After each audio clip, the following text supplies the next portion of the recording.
আসসালামু আলাইকুম viewers, welcome to Tony's world. আজকে আমরা রান্না করব একদমই চটজলদি রান্না হয়ে যায় এমন একটি খিচুড়ি। আর সেটা হচ্ছে মূলত বাচ্চাদের জন্য রান্না করা পাতলা খিচুড়ি।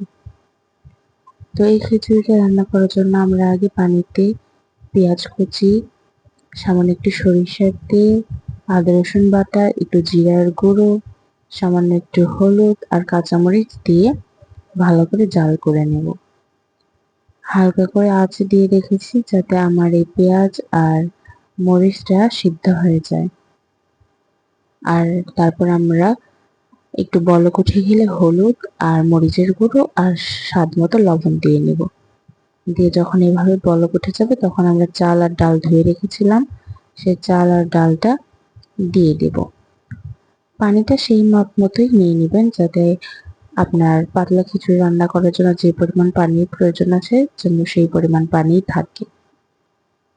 বেশি হলে কোনো অসুবিধা নেই, কারণ এটা অনেক পাতলা খিচুড়ি হবে। আর যদি কম হয় পরবর্তীতে পানি দিতে পারেন, তবে হ্যাঁ, অবশ্যই গরম পানি দিবেন, কারণ যদি ঠান্ডা পানি ইউজ করেন তাহলে খিচুড়ির স্বাদটা নষ্ট হয়ে যেতে পারে। তো চলুন রান্না করতে করতে কিছু গল্প করে নেওয়া যাক। পাতলা খিচুড়ি কার কার ভালো লাগে নিশ্চয়ই আমাকে কমেন্ট বক্সে জানাবেন। পাতলা খিচুড়িটা কিন্তু স্বাস্থ্যের জন্য অনেক উপকারী, আর বাচ্চাদের জন্য বেশিরভাগ পাতলা খিচুড়িটা করা হয়।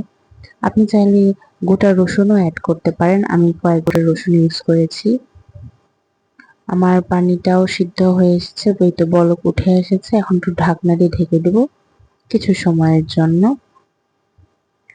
তারপর আবার আমরা চেক করে নেব।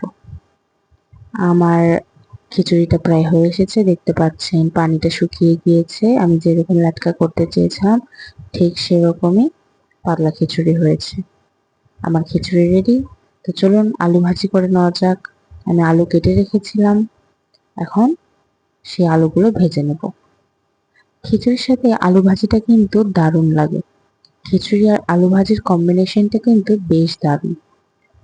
খিচুড়ির সাথে যদি আলু ভাজি না থাকে তাহলে মনে হয় খিচুড়ির স্বাদটাই কমে যায়।